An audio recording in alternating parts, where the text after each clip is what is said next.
Greetings, I am Dr. Melony Shemberger, and welcome to Innovative Assessment Strategies. My guest today is Dr. Debra Ferdinand-James, and welcome, Dr. Ferdinand-James. I'm so glad that you are able to join us. Thank you. I'm happy to be here. She is going to share with us a particular assessment strategy, adapting assessment in preparation for teaching and learning in a virtual mode. But before we begin, I want to give her an opportunity to introduce herself. So I am Debra Ferdinand-James, and I am a senior lecturer at the School of Education, the University of the West Indies. And I teach in our teacher education programs, mostly technology-related courses and workforce development courses. I have over 20 years experience in post-secondary education, both in the US and in the Caribbean, and my research interests include blended learning, Industry 4.0, and technology-enhanced teaching and learning. And I'm happy to be here to share with you. Excellent. Thank you so much. In describing her strategy real briefly, it's adapting a reflective essay to a virtual mini lesson assessment in order to prepare undergraduate Bachelor of Education students for teaching and learning remotely. And of course, this was during the COVID-19 pandemic, but as we all know, remote learning might continue in many instances. So I'm going to let Dr. Ferdinand-James talk to us about the strategy. So give us some background information as to what it is that you have come up with. So previously, I would teach the educational material course, developing educational materials and the use of media course in the September semester. And that course has 3 assessments, one of which was a reflective essay, where students would reflect on how they would use their skills and knowledge learned in the course, mostly tools for developing different types of media for instruction, how they would use these tools in their practice back at school to solve problems. You know, most times we would get reflective essays that talk about increasing student engagement and making the delivery of the lesson more interactive with the use of tools. And so I thought we would have to adjust because they are now thrust online. Everything went virtual, and we did not have enough time to prepare them previously because they are undergraduate students and they are in their final year, their final academic year for their programs. And that experience of teaching would actually come in the next semester, which would have been January. But I had them in September, and they would not have been prepared in any way to deliver this virtual mode in terms of going through a course and having formal training. So I had to adapt that reflective essay, and instead of having them reflect and write about what they're going to do with the tools, I adapted to a virtual mini lesson assignment with the same 20 points, and they would work in groups of 4 or 5 and do different parts of the lesson. You know, one person will introduce and another person will then give the objective and another person will get into the activity, but just for 15 minutes. So it's not an entire lesson, it's not anything to stress them, but just enough for them to use their knowledge and skills to deliver a 15-minute lesson with 5 minutes for question and answer for the rest of the class online. And this is how I got into adapting the reflective essay to a virtual mini lesson assignment. Excellent, thank you. And also, I was curious to know what, as far as somebody wanting to do this, and of course we are going to show an opportunity for as far as how this was conducted. But I guess I'm just curious to know, faculty who are listening to you right now and going, wow, this is really neat. You know, what kind of guidance could you give to them as to how to start this? So we would want to look at the different parts of the mini lesson. And so there are like four basic parts, which the students in the video, they will demonstrate for you, and you guide them along those different parts of the virtual lesson. So part of it is connecting to the previous lesson, because you always have to look at preparation, or at least doing some kind of pre-assessment to know where students are before you move on. And then you introduce your topic, what you're going to do. If they don't remember, to make a link, you have to make a good link to what they're doing. And then you get into the actual activity. You have to decide how much of it, because it's just one point you would want to focus on. You can't do too much. And then you would, after you develop the activity, if you want to show a graphic or video, ask questions. And then you close off with a short summary, and that's more or less what it is.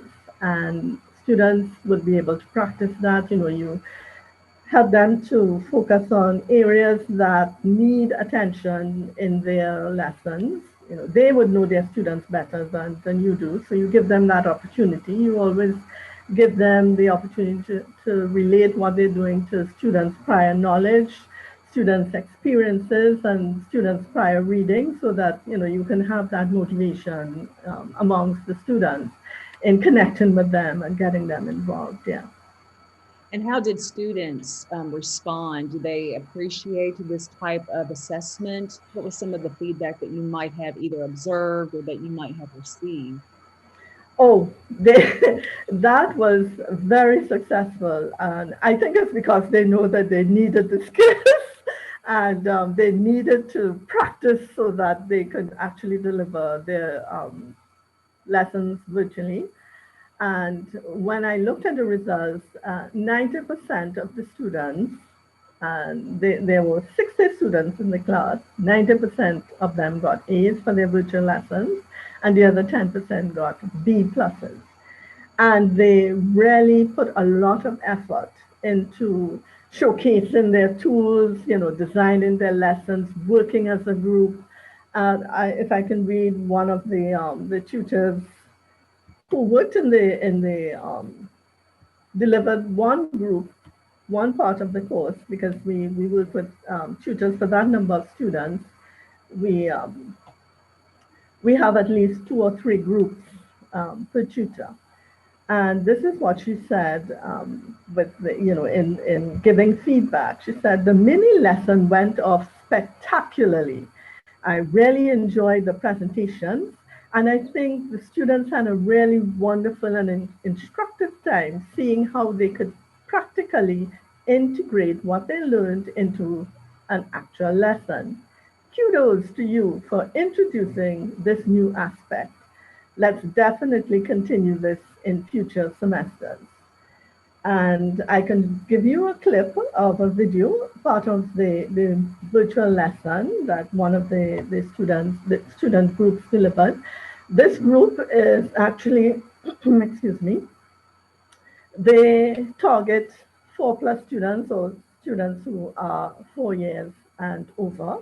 So they're almost at the grade 1 level for you, excuse me. But for us, that would be, we say, first year. Just one second. No problem, no problem. So they are introducing the first part of the lesson, and they're showcasing the video that they actually created for the lesson. That was part of one of the tools, because they had to learn how to create videos.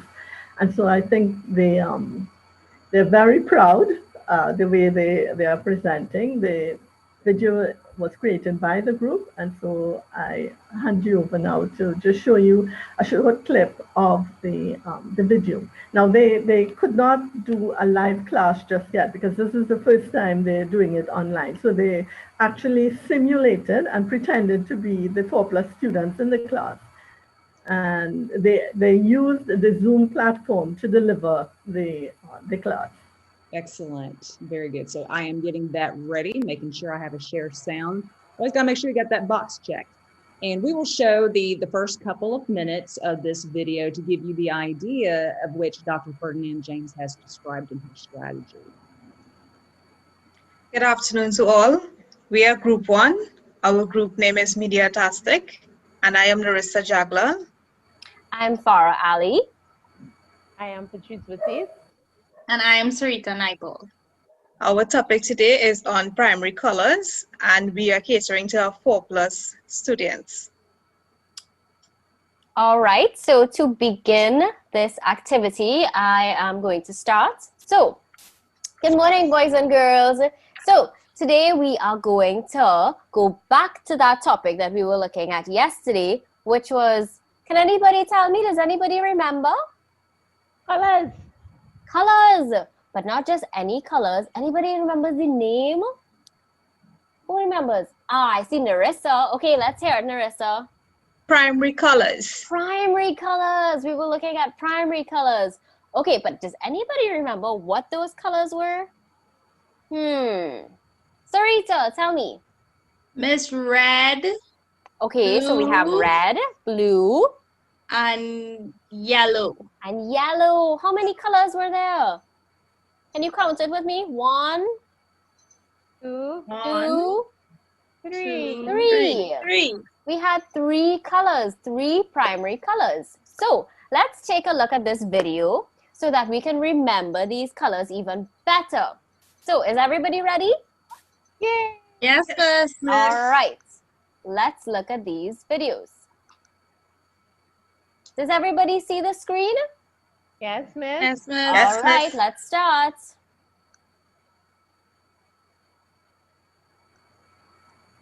Meet the colors.